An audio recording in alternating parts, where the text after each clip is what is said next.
Alrighty, hello YouTube and anyone else that stumbles upon this. I'm Ghoul02. I love Final Fantasy TCG, and last set, Steve D of the YYT put out a video where he made a tier list, talked about all the decks in the current format, what was good, what he expected to do well, and I'm not gonna lie, I thought it really kickstarted my knowledge of the game, how it works, what it's doing, and why the decks that are good are very good.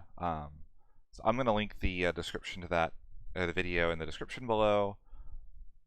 But I highly recommend watching that after you watch this. If nothing else, it's just good to hear someone talk about this game a lot more at a higher level.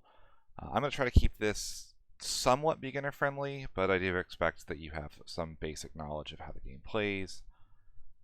So anyways, Opus 16 pre-Dallas re-raise. Quick disclaimer.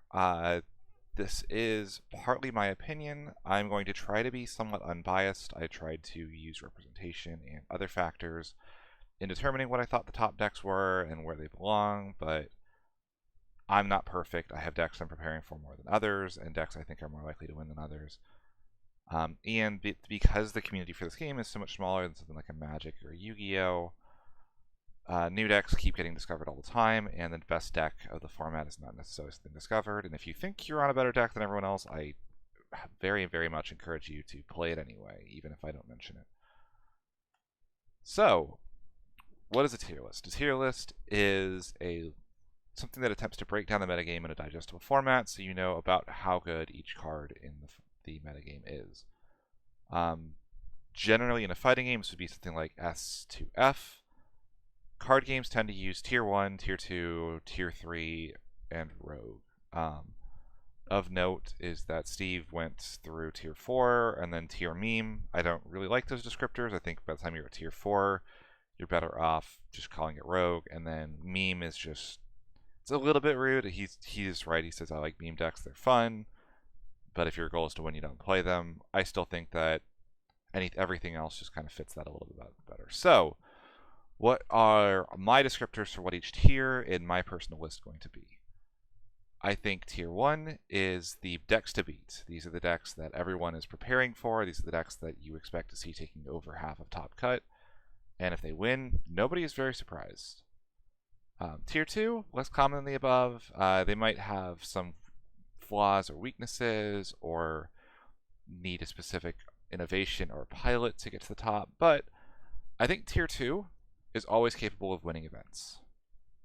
For multiple reasons. Metagame calls can say a Tier 2 deck is better than a Tier 1 deck for an event. Favorable brackets can get you through because Tier 2 decks can have more volatile matchup spreads. So on and so forth. Tier 3, I think Tier 3, it's possible to get in the top cut, but I don't really think they can ever win given a suitably long tournament with enough rounds in top cut. These are still very good decks that can do well. But I think that they need a little bit too much for them to win. Rogue. These are decks that have severe flaws, but they're going to win some in Swiss, and they're going to cause upsets. These decks are capable of beating the decks above them, but they're not going to be consistent enough, powerful enough, or commonly seen enough for me to rank them higher. And then everything else, these are fun decks that maybe have, one or two cards away from playability.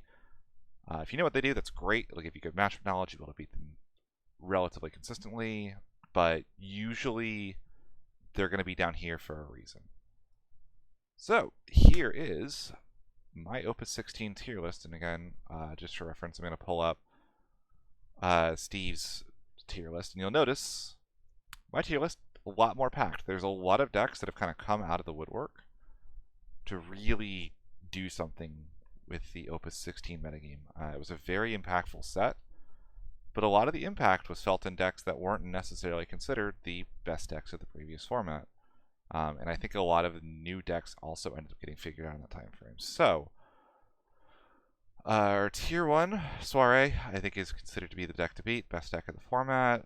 Sky Pirates, Fire Ice Aggro, Folka, and Braska, I think are considered to be the best decks in general. Tier 2, these can win events, but I would expect to prepare for these less. Fat Chocobo, Mono Wind, Samurais, Avalanche Twins, Storm, Rydia, Sophie, Monks, Monofire, good stuff, Fusoya Turbo, and Kingsglaive. I think I actually bumped Fusoya Turbo down to tier 3 on the most recent in the actual descriptions, but also of note, any of these decks I could totally see being bumped to tier 1 or falling to tier 3 in the near future. Again, the format is very open and very unsolved. Tier 3, I think Ice Lightning, Black Mages, Ice Turbo discard, Mill, Warriors of Light, Guardians and Knights fall under this. These are decks that, again, can potentially make top cut given a favorable bracket, but I would struggle to see them winning an event. Rogue, Dragoons, Turks, Dancers, Bards Boko, and Wall are the ones I would say to keep an eye on. And then Terra Macherie, Scions, Ninjas, just about anything else. I don't really expect to see at the top tables of an event. Alright, so let's go over our tier 1 decks. And starting off with Soiree. Soiree is a powerful and consistent aggro deck that uses the fact that their forwards are bigger than just about anyone else in the room. And all of them are essentially vanillas after they enter, but their on-entry effects are so good that the fact they're vanillas doesn't matter. There are 3 different variants of this. One of them combines with Avalanche. One of the quote-unquote pure version uses cards like Aerith and Cecil to help swarm the field and overwhelm the opponent with just the sheer size of the Soiree forwards. And then the newest variant is one that uses an EX burst package, really leaning into the fact that Axstar is also just randomly Brave Exvius support. This is the deck that you will expect to see probably 25% of the top players playing. You'll expect to see this taking about a quarter of top cut, if not more. It's very powerful, it's very consistent, and unlike most aggro decks, it actually resists a lot. Edel protects a lot of most of the Soiree members from board wipes due to the way that she behaves, where they don't take damage and they can't be broken by effects that don't do damage. So essentially Edel dies, none of them do, to something like a Susano or a Philia or a Titan. But also, because they have very, very strong in-archetype backups, they actually can curve out and play a mid-range game if they have to. They don't just have to be a beat-your-face-in Unga Bunga deck. And in fact, they will typically curve out a bit as they beat your face in. Second best deck in the format, I think, is Sky Pirates. Sky Pirates is the most powerful control deck, and once they get their full setup going, you lose the ability to interact with them. They can be a little bit slow, they're very vulnerable to being rushed down, but cards like Pinello and Kites just say no. Kites says that Shantoto and Susano only remove all of your forwards except for 2, at which point they can start to rebuild. Pinello says that choosing is out of the question. Pinello also says if you don't choose me, every turn I'm going to draw a card instead. So you're either dealing with drawing 4 cards a turn, which means that essentially this becomes the best shell for the Water and Wind primals, which are 2 of the best primals in the game. And cards like Lightning ended up being a massive boost due to helping them with a massive problem. Lightning is the best anti-rushdown card in the game. Also happens to be a water card. Sky Pirates are a water-wind deck. Pretty simple. Definitely a deck you have to prepare for. Definitely a difficult matchup to play. And Vaughn is probably the single most pushed card in the entire game. Fire Ice Aggro. This won the Orlando Re-Raise event.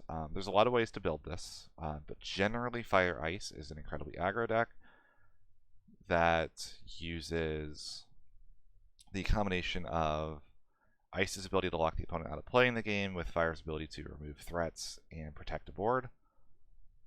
That said, this is a true aggro deck in that most variants are not running many backups.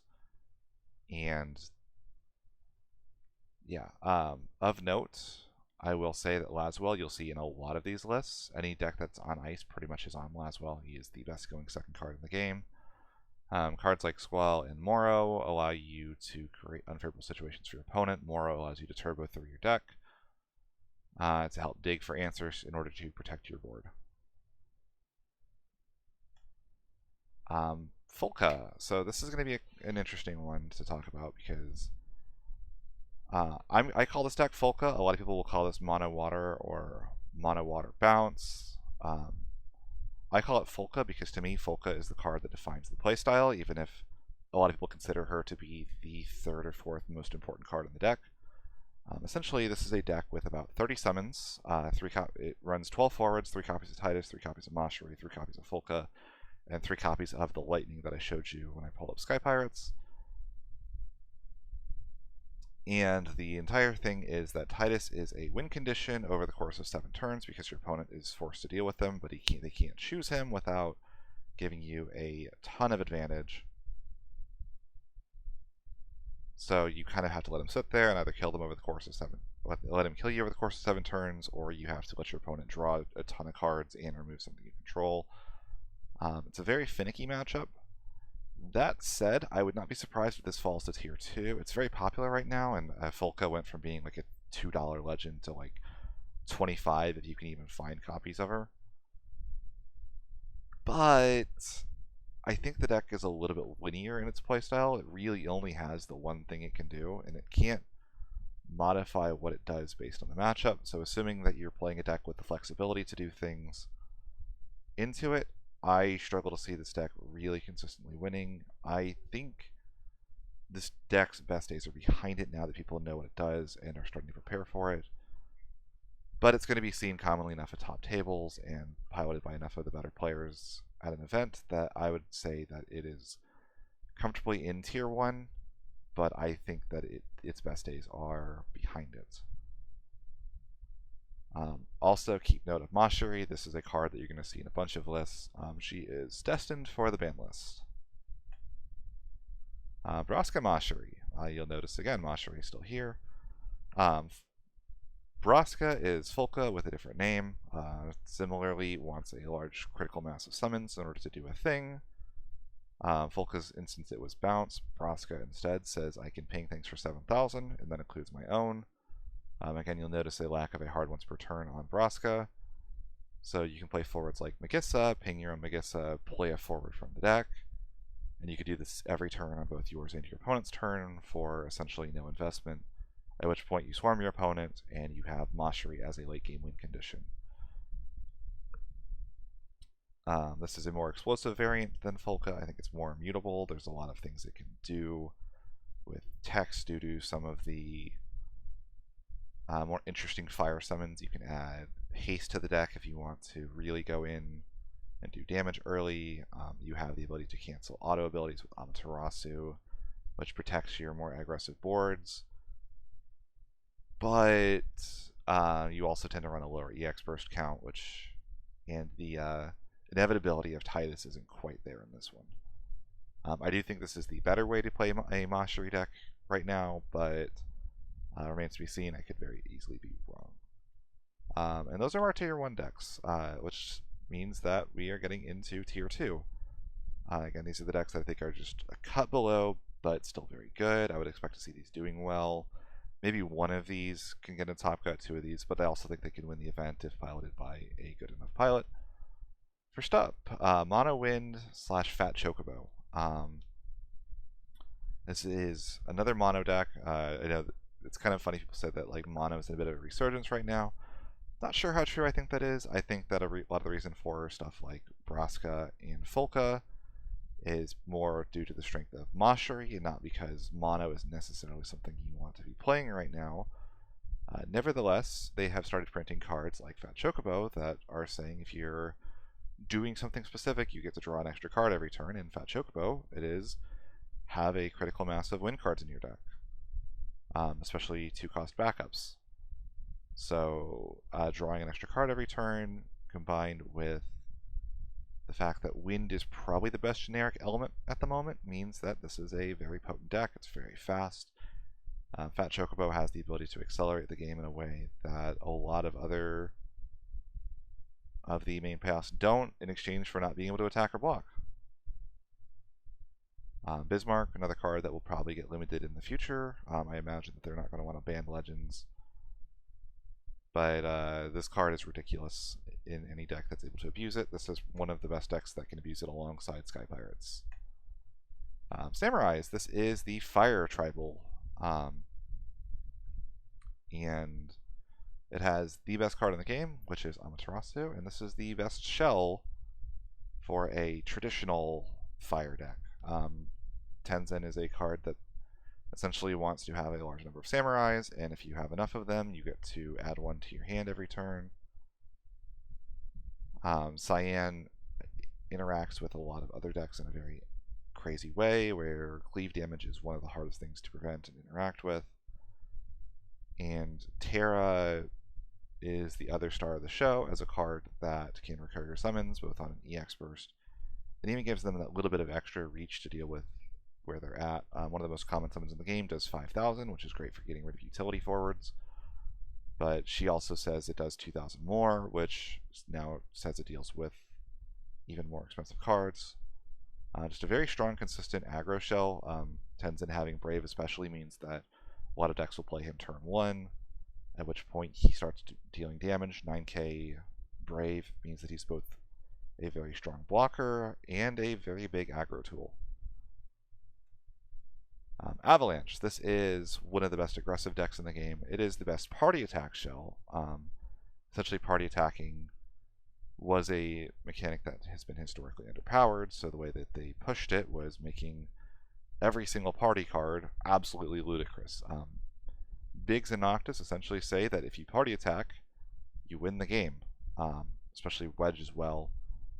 But it's built around what Barrett does. Barrett gives all of your Avalanche operatives, like Biggs, Wedge, Jesse, and Tifa, haste so they can swing in immediately, allowing you to, I've seen as early as turn 1, Barrett play Biggs and Wedge from hand, party attack, draw a card, break a 4-cost backup, and the game is effectively over from there.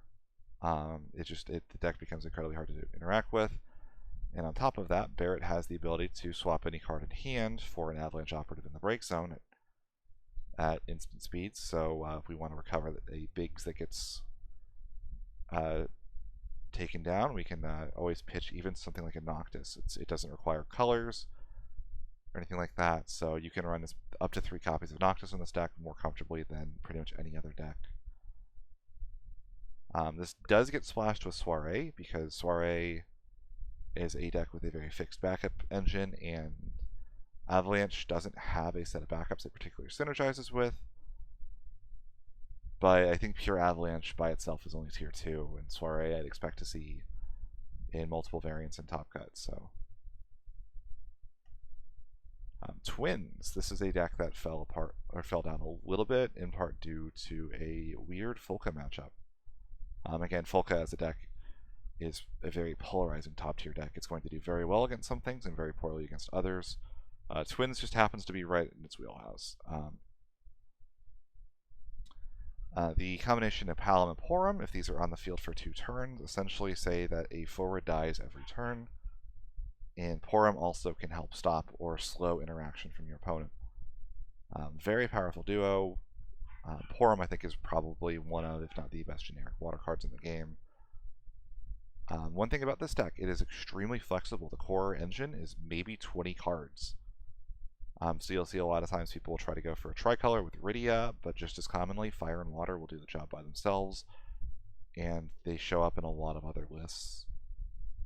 Anything that is in fire and water can splash these two and have a win con if you happen to draw into them. Having a EX burst searcher for either of the 2 twins is great. Fire has a summon that revives 2 cost from the break zone. So there's summon synergy, there's just good stuff, water and fire synergy, there's category 4 synergy with Rydia. Just a very powerful, flexible deck.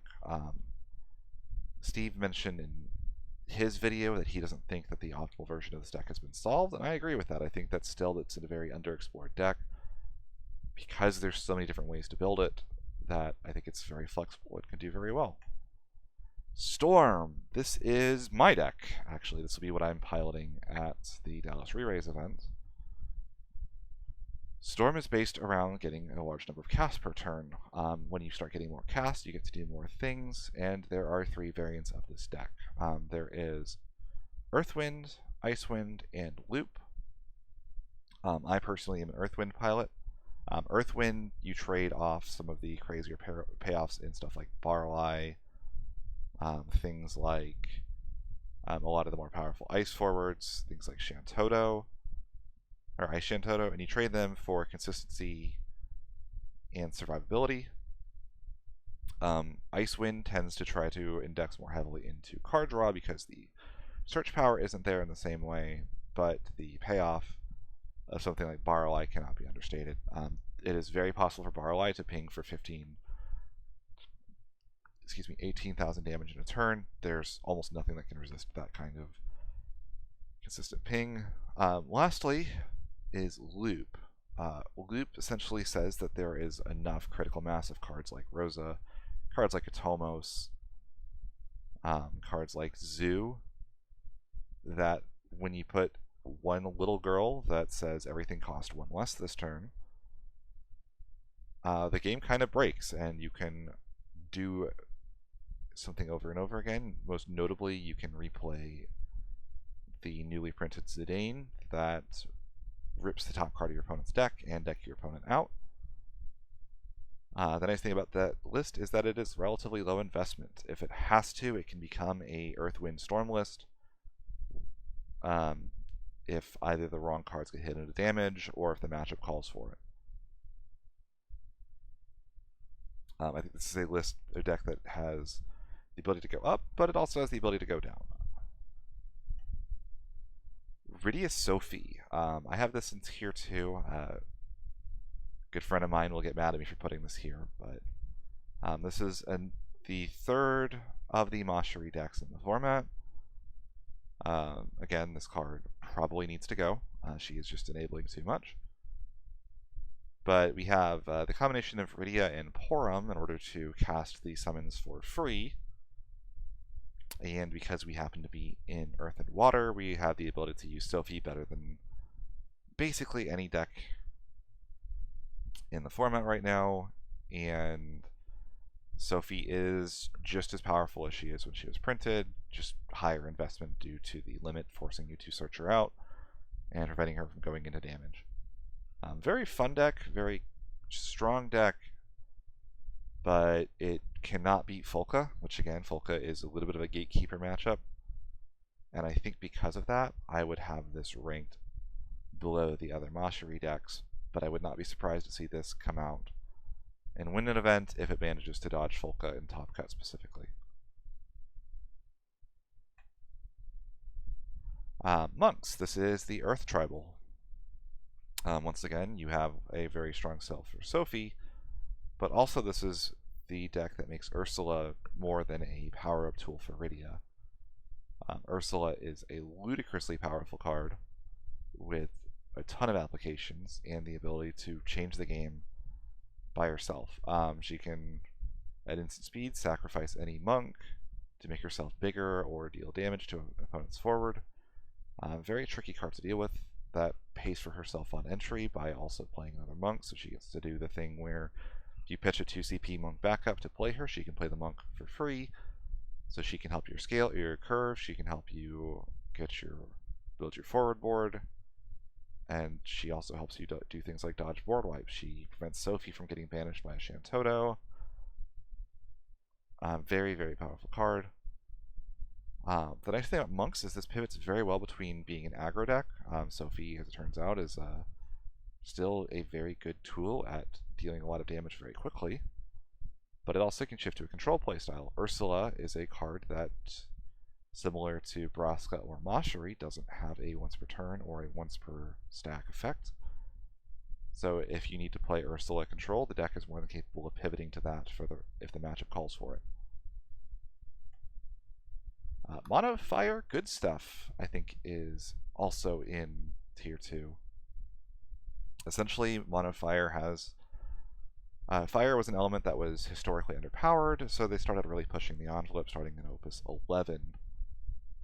And now there's just a lot of really solid fire cards that happen to all do the same thing, and when you have a lot of cards that do the same thing, they do well.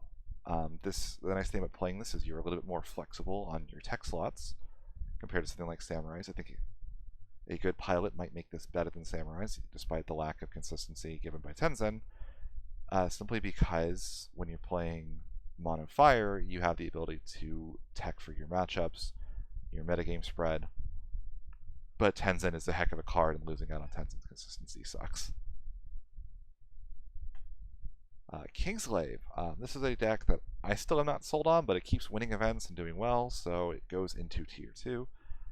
This is the sole representative of Lightning in top tier play right now. It's very strange. Nyx is, I think, one of the best defensive cards in the game, but defense can't win you the game, and he does have his things he is weak to.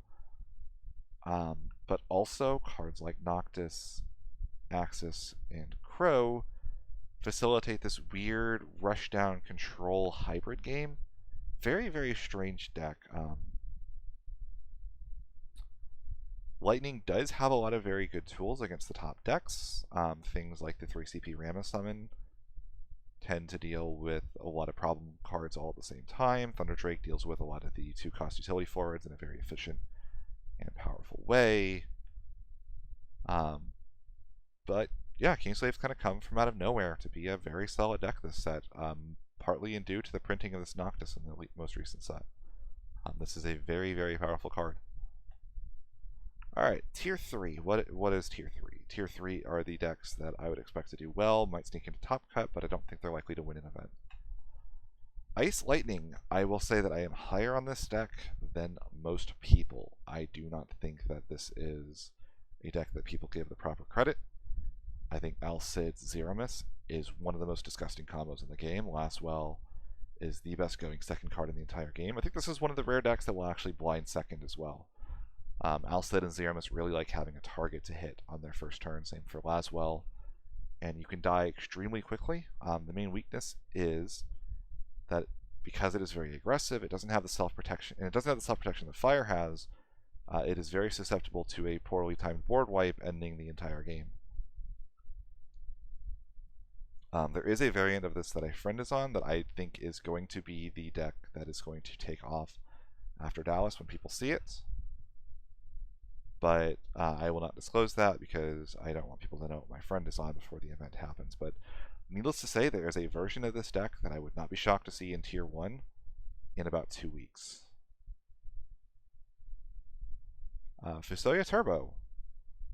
This is another one of those decks that is on the up and up as people figure it out. Fusoya is one of the craziest payoffs. Essentially, if you resolve this with all of his effects, it is something like a +8. The downside is you have to get to that point. It leads to a lot of awkward playing around backups and getting the right backups down with the right elements. You have to stick both a Tyro and a Shantoto, both of which can be vulnerable to being broken by something like a Biggs or a Wedge. But the payoff in this deck is among the best control payoffs, scaling payloads in the game, and cannot be understated just how good this deck can be. Black Mages. This deck has a very awkward Soiree matchup, in part due to the best card in the deck not being able to hit a single Soiree member. But against anything else, Waltz 3 is one of the best control tools that can basically break almost every forward for 2 CP. There is a variant of this deck that is a draw your whole deck and kill in one turn, thanks to the fact that there is no once per turn on White Mage. So if you get 2 of these White Mages and a Waltz, you can, on the stack, infinitely discard Black Mages to resolve White Mage's draws and draw your entire deck, and then use a Lua to give your whole field haste and kill your opponent in one turn. That deck I thought would be a lot more popular than it became, but I think a lot of people don't like the idea of playing infinite decks, and it can be a little fragile if your opponent kills the White Mages with severe prejudice. So Turbo discard. I think this is one of those decks that ends up being on the developer shit list, for lack of a better term, because this can be incredibly toxic when it goes off, but they haven't seemed to find a direction they like better for Ice, so they keep printing discard effects for it, and we are back at the point where we are nearing the critical mass for this deck to be a problem again. The one thing against this deck is that ice is extremely lacking in removal. So it's going to struggle against something like Soiree that is able to make a wide board, because the most this can do is discard your opponent's hand and start freezing things. And there is no good ice all-encompassing board wipe, unfortunately. But don't be surprised to see this showing up and doing well, and sneaking into top cut. Mill, the new set, added a lot of speed to the game, unfortunately, or fortunately, depending on your perspective. So Mill started to really struggle. What Mill essentially does is it packs 30 cards that remove forwards from the field and attempts to set us up a position where the opponent is unable to deal 7 damage, added in with cards like Mind Flayer to make sure that the opponent loses the top of their deck before you do. Very powerful, very dangerous deck, but also it's very hard to play, and there are decks that it struggles with very heavily and decks that it does very well against.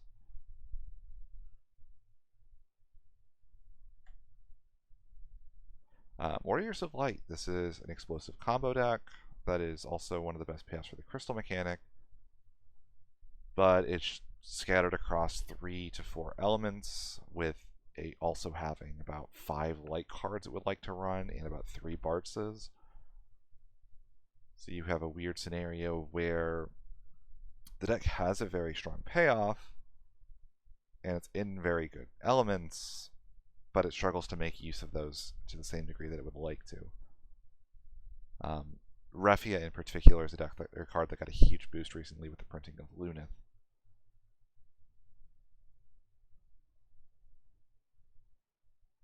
Guardians, I think, falls under tier 3 as well. This is the newest structure deck, and very conveniently, if you're getting into the game, this is the deck I would say that you should buy. I built this for a friend for about $20, and I think it has the potential to sneak into top tables.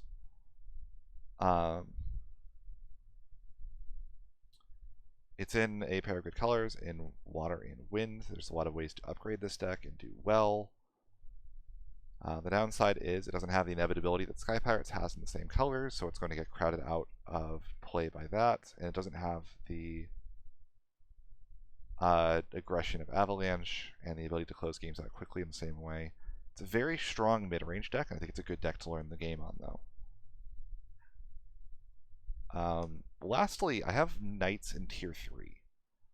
There's a lot of ways to build this, and there's a lot of very powerful cards. Beatrix and Garland are particularly powerful cards without a great home. That said, it can be a little hard because the deck has a couple of modes it can play, one of which is very aggressive, but also very vulnerable to board wipes. But Garland does have a special that says that you win the game when it resolves, so I think this is a deck that, given the right matchups, it could get there.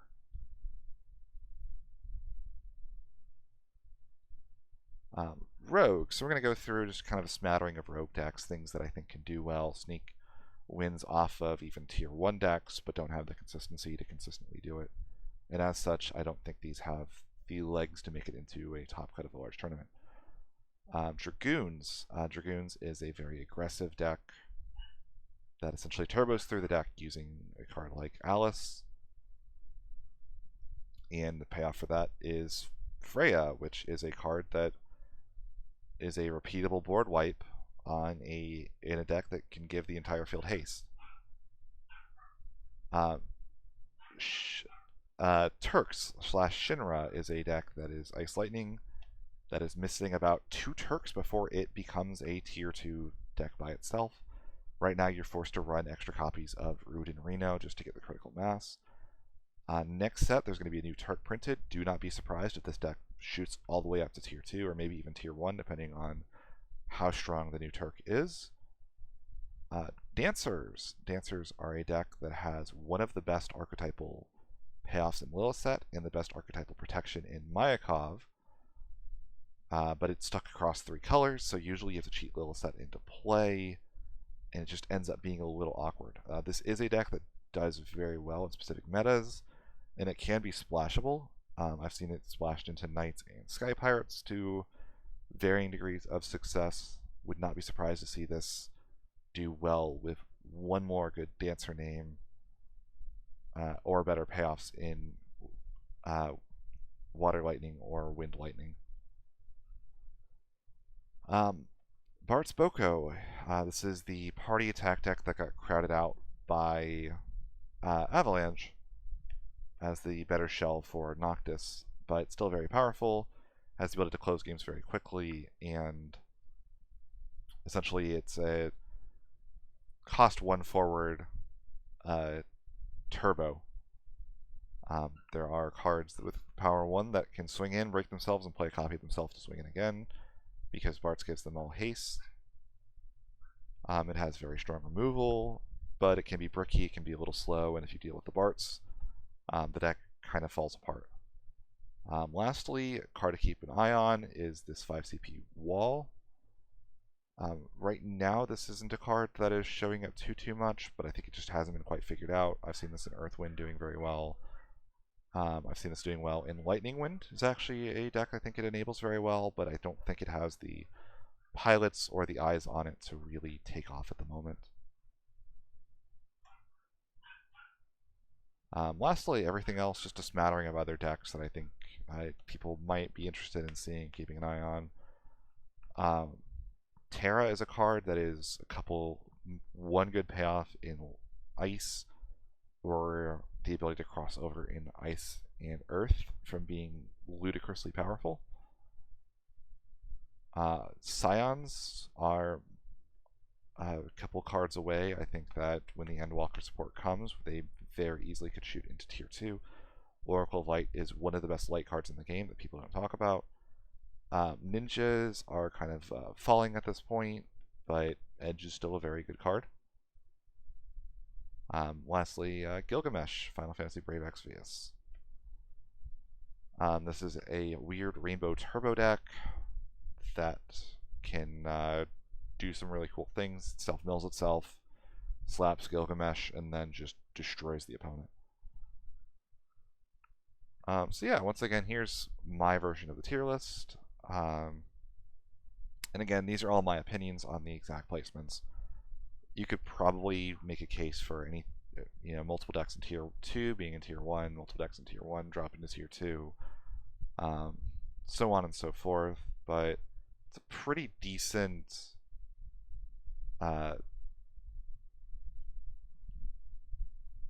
overlook of the metagame if you're new to it and showing up at events or your first tournament and trying to find out, what do I play, what am I going to play against, what do I need to know. Obviously I'd recommend looking at FF decks for more comprehensive lists. 4 cards from each deck doesn't really explain why a deck is top tier, but I think it's a good starting place nonetheless. If you guys enjoyed this or want to see more Final Fantasy content, feel free, like, comment, subscribe, all that good stuff. If you have any questions, feel free to leave them. Definitely go check out the YYT's version of this video for Opus 15, because I could listen to Steve D's buttery smooth voice all day. And also watch for the Dallas Re-Rays, which will be on my Twitch channel at twitch.tv, www.twitch.tv/ghoul02. That's all. Thanks for watching.